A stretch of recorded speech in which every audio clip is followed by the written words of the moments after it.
Zombie apocalypse.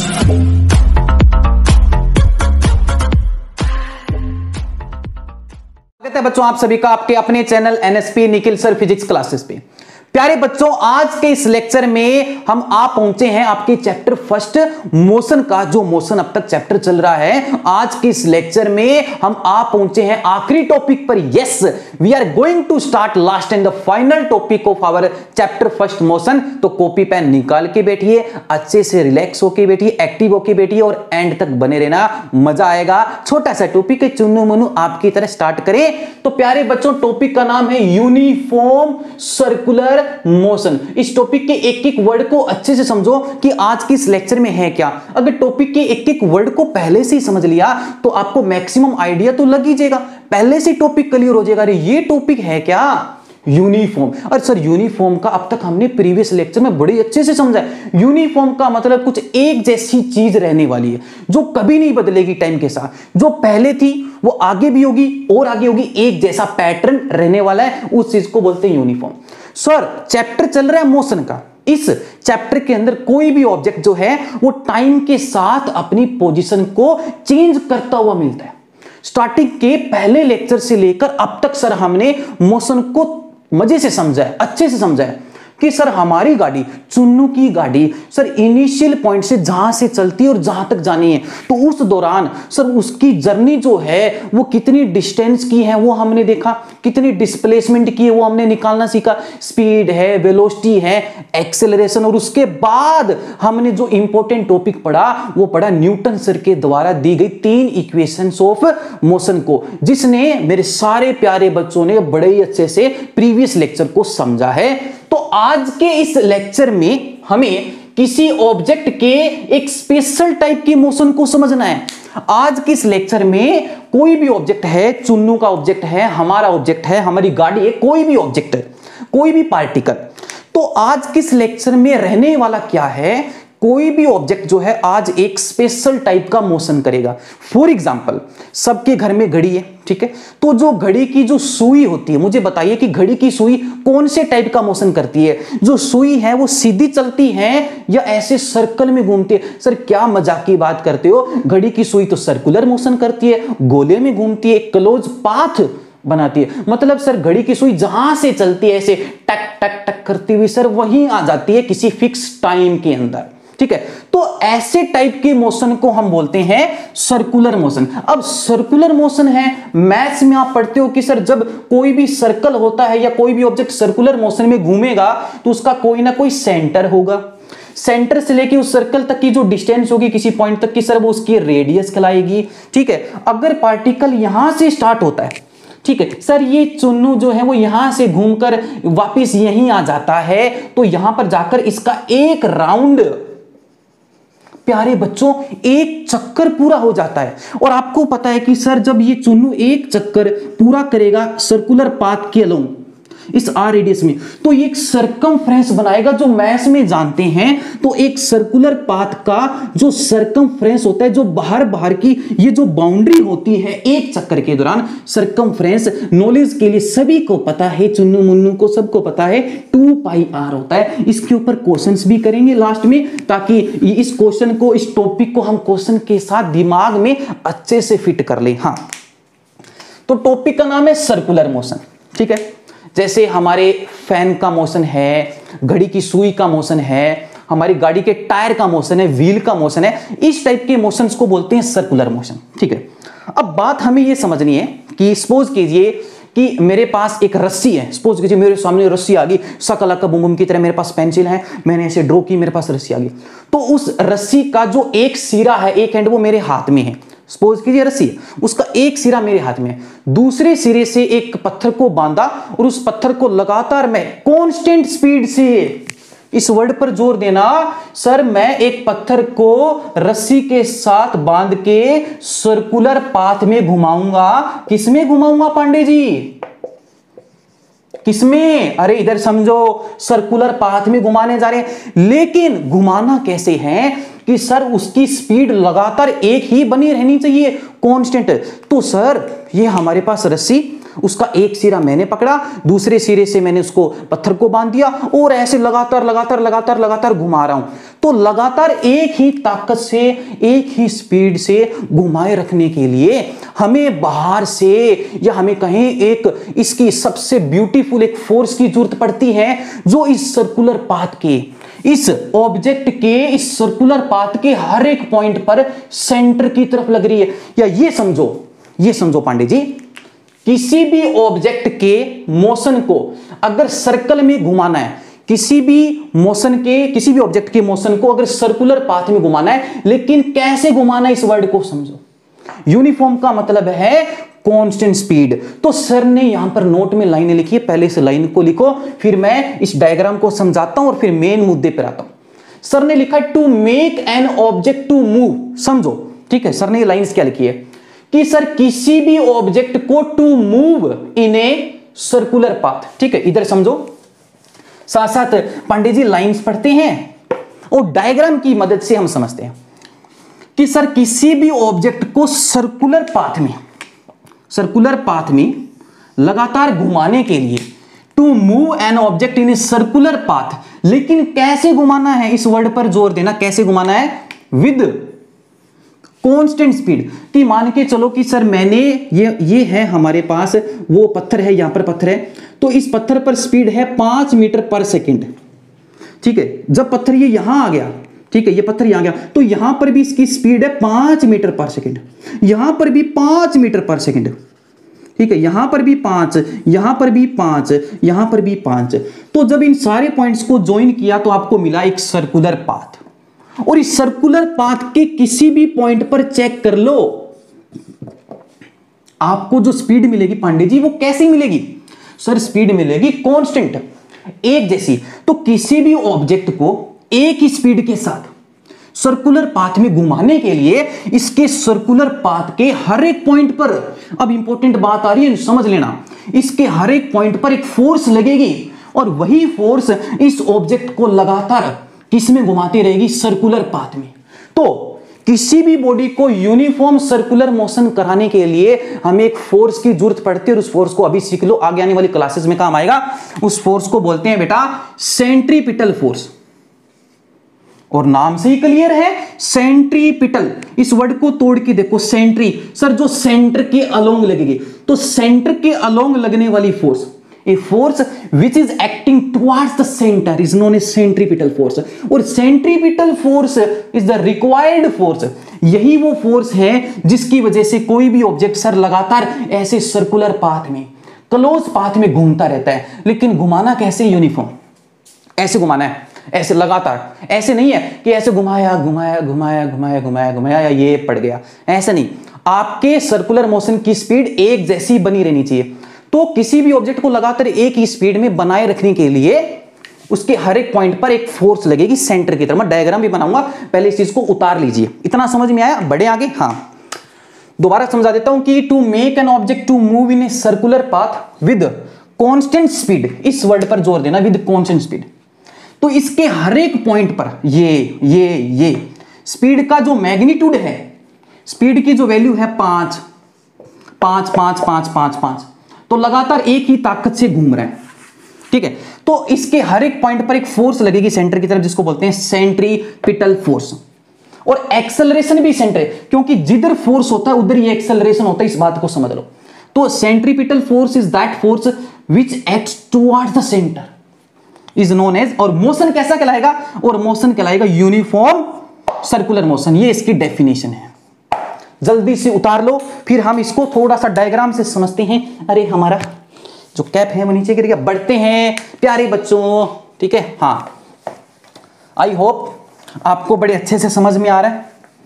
उम्मीद करता हूं कि टॉपिक को समझा होगा कि मतलब सर मोशन समझना है, सर्कुलर वाला, गोले की आकार में जो एक चक्कर में घूमे, उस टाइप का मोशन, घड़ी का मोशन, टायर का मोशन, फैन का मोशन, ठीक है। हाँ, तो ये है हमारे पास D, ये है हमारे पास E, ये है हमारे पास F। अब एक हेडिंग लिखना कि सर जो यूनिफॉर्म सर्कुलर मोशन होता है, आपसे क्वेश्चन पूछा जा सकता है, तो मैं क्वेश्चन में ही आपको समझा रहा हूं, इंपॉर्टेंट है, ठीक है। क्वेश्चन के रूप में कॉन्सेप्ट समझो। लास्ट टॉपिक है कि sir is uniform circular motion बहुत बार पेपर में पूछा जाता है कि सर कोई भी ऑब्जेक्ट अगर एक ही स्पीड से ऐसे श्यों घूम रहा है, लगातार यूनिफॉर्म सर्कुलर मोशन घूम रहा है कोई भी ऑब्जेक्ट यूनिफॉर्म में, तो इज एक्सेलरेटेड और नॉन एक्सेलरेटेड? प्यारे बच्चों इस क्वेश्चन का चलो मुझे सोच के आंसर बताओ कि कोई भी ऑब्जेक्ट अगर यूनिफॉर्म सर्कुलर मोशन में है तो वो मोशन एक्सेलरेटेड वाला होता है या नॉन एक्सेलरेटेड? तो अब कई बच्चों को तो यही नहीं पता होगा कि सर एक्सेलरेटेड क्या होता है, नॉन एक्सेलरेटेड क्या होता है। तो घबराने की जरूरत नहीं है, मैं बता देता हूं, ठीक है। तो पहले एक बात समझो, अब एक बात बताओ मुझे, इसको समझने के लिए इस एग्जांपल को समझते हैं। ये है हमारे पास स्क्वायर, ये है हमारे पास स्क्वायर जिसकी 4 साइड है, और ये है हमारे पास हेक्सागन जिसकी 6 साइड है। अरे सर हमारे, चलो इस स्क्वायर के एग्जांपल को समझते हैं फिर हेक्सागन में आएंगे। तो स्क्वायर और हेक्सागन के एग्जांपल से आप समझ जाओगे पांडे जी कि yes uniform circular motion is accelerated और नॉन एक्सेलरेटेड। तो yes, come to the example. ये चुन्नू है, ये चुन्नू, ठीक है सर। चुन्नू खड़ा है स्क्वायर के एक कॉर्नर पर, एक कोने पे। तो और सर ये जो यहां से जा रहा है, तो यहां से यहां तक की जो इसकी स्पीड रहती है वो रहती है 5 मीटर पर सेकेंड। समझो इस बात को, गौर करो, यहां से यहां 1 सेकेंड में 5 मीटर चलता है। तो यहां से यहां गया तो इसने एक डायरेक्शन लेके चला ऐसे। जैसे ही ये यहां इस बी पर आ जाएगा तो इसकी डायरेक्शन तुरंत क्या हो जाएगी, चेंज। अरे एक बार ऐसे, एक बार ऐसे, फिर जब सी पर आएगा तो एक बार डायरेक्शन इधर, पहली बार डायरेक्शन ये, दूसरी बार डायरेक्शन ये, तीसरी बार डायरेक्शन ये, और चौथी बार डायरेक्शन ये। तो एक बात बताओ, इस एग्जांपल में स्पीड तो ए से बी में भी 5 मीटर पर सेकंड है, बी से सी में भी 5 मीटर पर सेकंड है, सी से डी में भी समझना 5 मीटर है, डी से ए में। तो सर ये यहां से चला था, जहां से चला था घूम फिरकर वहीं आ गया, तो एक क्लोज पाथ बना लिया। तो एक सेंस में हम यही कह सकते हैं इसने एक सर्कुलर पाथ ही घुमा लिया। अरे सर्कुलर का मतलब है जहां से चले थे वहीं घूम फिरकर वापस आ गए। तो सर एक सेंस में हम कहीं एक टाइप में इसने क्लोज पाथ बनाया है। तो इस क्लोज पाथ में सर उसकी स्पीड जो है ना, हर पॉइंट के ऊपर उसकी स्पीड जो है, उसके मैग्नीट्यूड जो है ना, उसका स्पीड का जो मैग्नीट्यूड है स्पीड का, वो 5 मीटर पर सेकेंड है और वो कांस्टेंट है। अरे कांस्टेंट होगा तभी तो यूनिफॉर्म होगा। लेकिन सर इसकी जो डायरेक्शन है ना, इसकी जो डायरेक्शन है वो रेगुलर क्या हो रही है, चेंज हो रही है, बार बार बदल रही है। तो मुझे देख के बताइए, चुन्नू ने इस स्क्वायर का एक ट्रैक है, एक स्क्वायर टाइप में एक ट्रैक है, इसके ऊपर कितनी बार डायरेक्शन को चेंज किया? 4 बार। एक बार ए से बी, एक बार बी से सी से डी से। पता चल गया, इजीली देख भी सकते हो, 4 बार डायरेक्शन चेंज करता है, लेकिन चारों ही बार इसका जो मैग्नीट्यूड है वो 5 मीटर। तो एक्सेलरेटेड और नॉन एक्सेलरेटेड में यही फर्क है कि अगर स्पीड और डायरेक्शन में इन दोनों में से कोई एक चेंज हो, तो हमारा मोशन होता है एक्सेलरेटेड। समझ लो, ठीक, अलग से हेडिंग भी लिख लो कि एक्सेलरेटेड मोशन वो होता है या तो उस ऑब्जेक्ट के मोशन की स्पीड का मैग्नीट्यूड बदले, either magnitude of speed, either, समझ लो बहुत इंपॉर्टेंट बात है, क्लास 11th में समझाते हैं, आइदर मैग्नीट्यूड ऑफ स्पीड, बिल्कुल बेसिक से बता रहा हूं, लास्ट में 2 क्वेश्चन भी डिस्कस करेंगे Pandey ji. Either magnitude of speed changes या तो उस मैग्नीट्यूड जो स्पीड का मैग्नीट्यूड है वो बदलते रहेंगे, मतलब 5 है, 10 है, 15 है, 25 है, 30 है, तो बदलता है। लेकिन यहां तो 5 5 5 5 है, जो बदल रहा है वो डायरेक्शन बदले, और डायरेक्शन के ही बदलने से एक्सेलरेटेड हो जाता है। समझ लो, तो एक्सेलरेटेड मोशन वो मोशन होता है जिसमें either magnitude of speed changes और डायरेक्शन चेंजेस।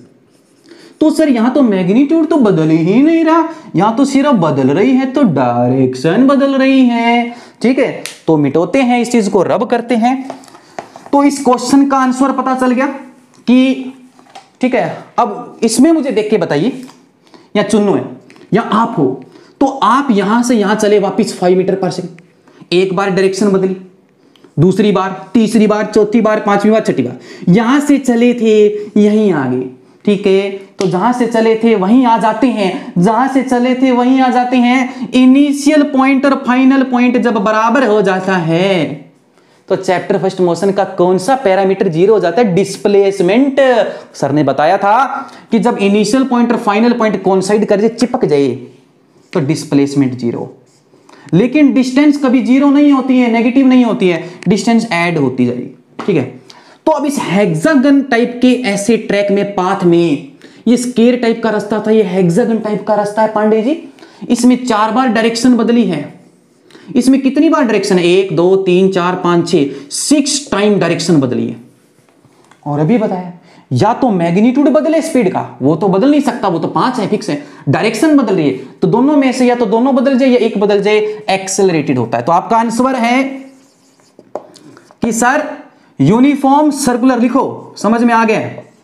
नहीं आया है तो रिमाइंड करो, वीडियो को बैक करो, वापिस समझो। जितनी जब तक समझ में नहीं आता तब तक दिमाग पर जोर डालते रहो, समझते रहो। फिर भी नहीं आता, कमेंट सेक्शन है, करो। Uniform circular motion is accelerated motion. कैसा मोशन है?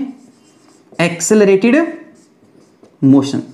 क्यों, किस वजह से एक्सेलरेटेड है? स्पीड के मैग्नीट्यूड की वजह से नहीं है, डायरेक्शन बदलने से एक्सेलरेटेड है। तो uniform circular motion is accelerated motion because, ठीक है, क्या हो रहा है? बिकॉज एट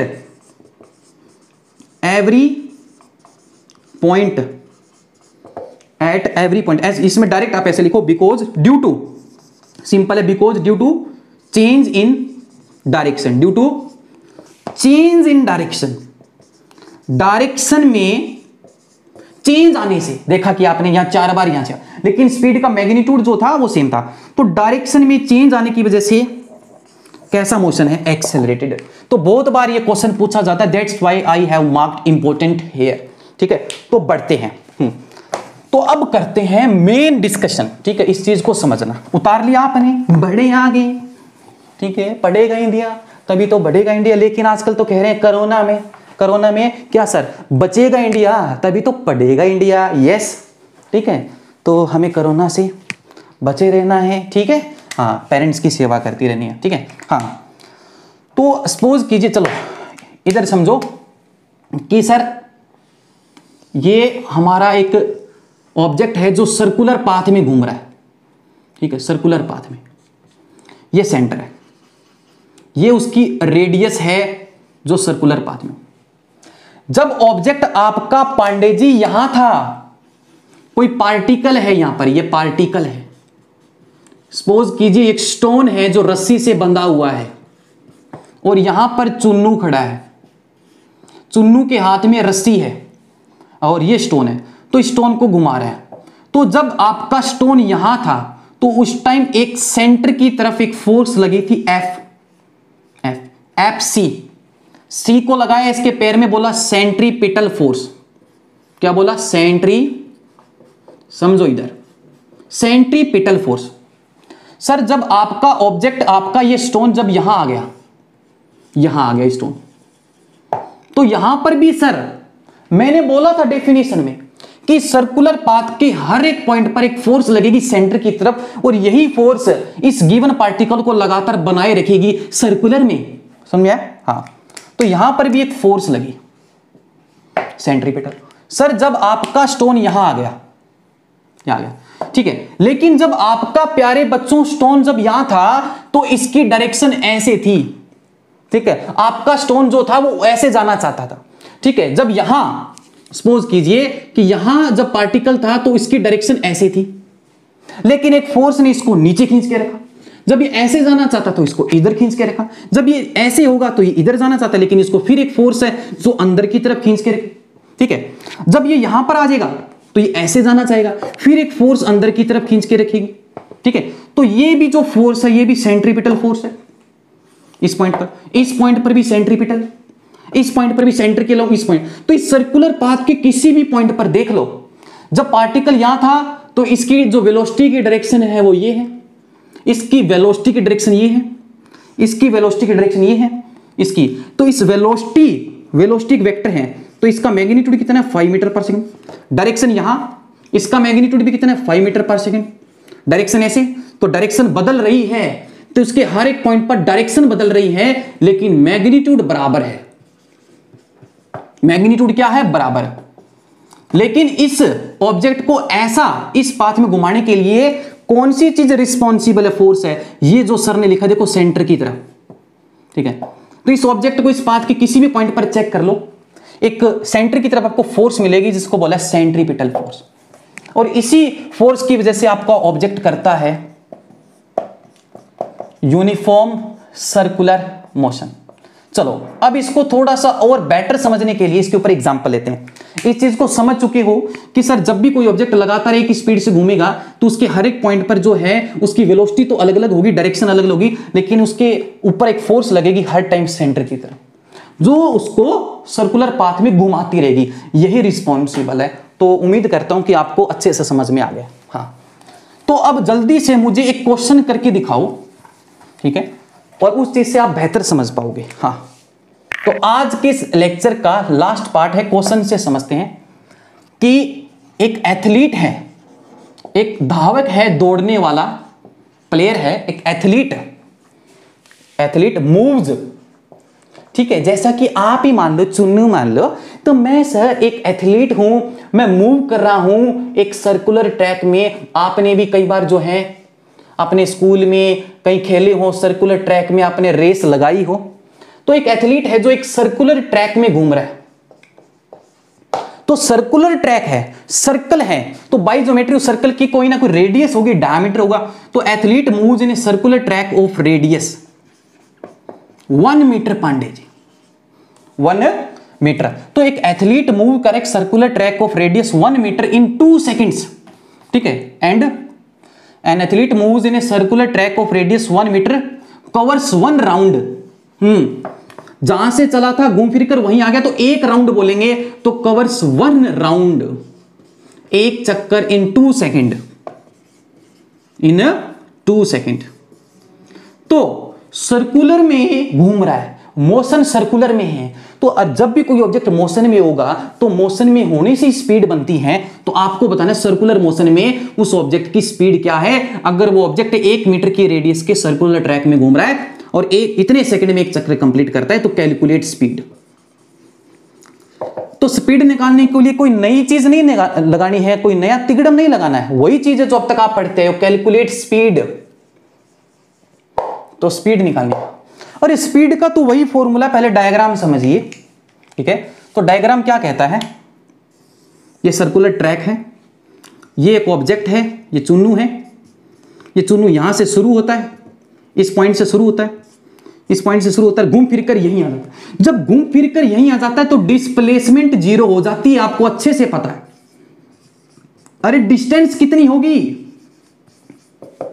डिस्टेंस होगी इस सर्कल के एक राउंड का सरकमफ्रेंस डिस्टेंस होगी, सरकमफ्रेंस। तो सरकमफ्रेंस किसी सर्कल का बताने के लिए सर रेडियस का पता होना जरूरी है, तो रेडियस दे रखी है 1 मीटर, सरकमफ्रेंस होती है सर 22/7 × 1। तो हमारे पास सरकमफ्रेंस आई सर 44/7 44/7 मीटर। इसके बाद में जो अगला क्वेश्चन करेंगे बहुत इंपॉर्टेंट क्वेश्चन, अच्छा क्वेश्चन है, उसको करने के बाद आपको आइडिया लग जाएगा, कैसा भी क्वेश्चन आए आप कर दोगे, उम्मीद है। तो सर स्पीड का तो एक ही फॉर्मूला है, स्पीड निकालने का तो आज तक एक ही चीज पढ़ी है, distance upon time. Angular speed आएगी, एंगुलर सर्कल में जो स्पीड होती है उसको एंगुलर बोलते हैं, बस इतना समझ लो। अगर कंफ्यूज हो रहे हैं तो बस स्पीड से ही समझो, सर्कल में तो एंगुलर, ठीक है, ये क्लास 11th में बोलते हैं हमेशा। तो डिस्टेंस कितनी है 2πr, टाइम कितना एक चक्कर का 2 सेकेंड, 2 सेकेंड, तो 2 से 2 कैंसल, पाई कितना है 22/7 इंटू रेडियस 1। तो आपका आंसर आ गया 22/7 मीटर पर सेकेंड पांडे जी। तो ये था इस क्वेश्चन का आंसर। तो अब हम बढ़ते हैं लास्ट क्वेश्चन की तरफ, बड़ा ही इंपॉर्टेंट और इंटरेस्टिंग क्वेश्चन है पांडे जी। तो तो बच्चों अब हम देख रहे हैं क्वेश्चन सेकंड इंपॉर्टेंट है, मार्क कर लेना। पहले क्वेश्चन की स्टेटमेंट को समझते हैं पांडे जी। एक एथलीट है, वो भी एक सर्कुलर पाथ में घूम रहा है और उस सर्कुलर पाथ की रेडियस है 50 मीटर, जैसा कि आप देख पा रहे हो ये रेडियस 50 मीटर। ये यहाँ पे चुन्नू है, ये एथलीट है, ये धावक है, दौड़ रहा है और ये यहां से घूमकर यहां जाता है, एक चक्कर कंप्लीट करता है कितने सेकंड्स में? 15 सेकंड्स में। देखो 1 राउंड 15 सेकंड्स में। तो ये लगातार जो है ये चल रहा है कितने टाइम तक ये जो है अपनी जर्नी को कवर कर रहा है? सॉरी, ये 3 मिनट 30 सेकंड्स 3 मिनट 30 सेकंड्स तक ये अपनी जर्नी को बनाए रखता है। तो 3 मिनट 30 सेकंड्स में कितने टोटल सेकंड्स हो गए? 1 मिनट में 60 सेकंड्स, 1 मिनट में 60, 3 मिनट्स में 180, तो 180 में 30 ऐड कर दो तो 180 प्लस 30, सर टोटल ये जो अपनी जर्नी कवर करता है 210 सेकंड्स तक करता है। तो एक बात बताइए, 210 सेकंड्स में ये ऐसे कितने राउंड बना लेगा? तो 15 सेकंड्स में सर एक राउंड। तो जो चीज निकालनी होती है वो बराबर की इधर, इक्वल की इधर, ये चीज को दिमाग में रख लेना। 1 सेकंड में 1/15, तो गिवन टाइम कितना है? 3 मिनट 30 सेकंड्स। तो सर 210 सेकंड्स में जैसा कि आंसर निकाला है 14 राउंड्स, ऐसे 1 2 3, तो ऐसे ये 14 टाइम्स जो है राउंड्स कवर करेगा। तो इन 14 राउंड्स में आपको निकालनी है पांडे जी डिस्टेंस डिस्प्लेसमेंट। तो सर डिस्टेंस तो कभी 0 होती नहीं, जितना भी चलोगे डिस्टेंस ऐड होगी। तो एक राउंड की सरकमफ्रेंस जो है वो 2 पाई r है। तो सर इसको 14 टाइम्स मल्टीप्लाई कर दूंगा तो इतने टाइम में कवर की गई डिस्टेंस। और डिस्प्लेसमेंट तो बड़ा ही ब्यूटीफुल सा आंसर है डिस्प्लेसमेंट का, क्योंकि आपको पता है ये यहां से चला है और यहां आ जाएगा। तो 14 चक्कर बाद में 14 राउंड्स बाद में भी तो इसको यही आप पाओगे ना, ये चुन्नू यही मिलेगा ना। तो इसकी इनिशियल पोजीशन और फाइनल पोजीशन बराबर हो जाती है। और आपको पता है sir when initial and final position coincide with each other displacement 0। तो प्यारे बच्चों इसका आंसर जो है डिस्टेंस, तो आपको निकालनी है जो डिस्टेंस आएगी पांडे जी वो आएगी 14 टाइम्स ऑफ 222/7 इंटू 50, 7 2 जा 14। तो इसको कैलकुलेट कर लेना, मल्टीप्लाई कर लेना, वो आपके पास जो आंसर आएगा 14 चक्कर में कवर की गई डिस्टेंस आएगी। और डिस्प्लेट में जो है डिस्प्लेसमेंट जो है प्यारे बच्चों वो तो आपकी क्या है 0 हो गई। ठीक है, तो हमारा जो डिस्प्लेसमेंट का आंसर है वो 0 हो गया। क्यों? क्योंकि sir initial position and final position become same. तो हमारी इनिशियल और final position Pandey ji same हो जाती है। तो प्यारे बच्चों ये था आज का लेक्चर जिसमें हमने आपके चैप्टर फर्स्ट मोशन का आखिरी टॉपिक कवर किया बड़े अच्छे तरीके से। उम्मीद करता हूं कि आपको समझ में आया है। अगर नहीं भी आया तो प्लीज कमेंट सेक्शन में मुझे कमेंट करके बता दीजिए सर हमें यहां दिक्कत है। और मेरी उन बच्चों से रिक्वेस्ट है जिन्होंने अब तक प्रीवियस लेक्चर्स नहीं देखे हैं तो जाइए उन लेक्चर्स को अच्छे से समझिए, नोट्स बनाइए। क्योंकि बच्चों जब तक आप इस चैप्टर फर्स्ट मोशन के इस प्लेलिस्ट में जितने भी हमारे लेक्चर्स अपलोड हुए हैं जब तक इनको आप अच्छे से स्ट्रॉन्ग नहीं बनाओगे तो हमारा जो नेक्स्ट चैप्टर है बड़ा ही मजेदार और इंटरेस्टिंग चैप्टर है न्यूटन सर का force and laws of motion, वो समझ में नहीं आएगा। तो प्लीज जाइए, जिन्होंने अब तक नहीं देखा है समझिए, नोट्स बनाइए। मिलते हैं नेक्स्ट लेक्चर में। बाय बाय, जय हिंद। Zombie apocalypse.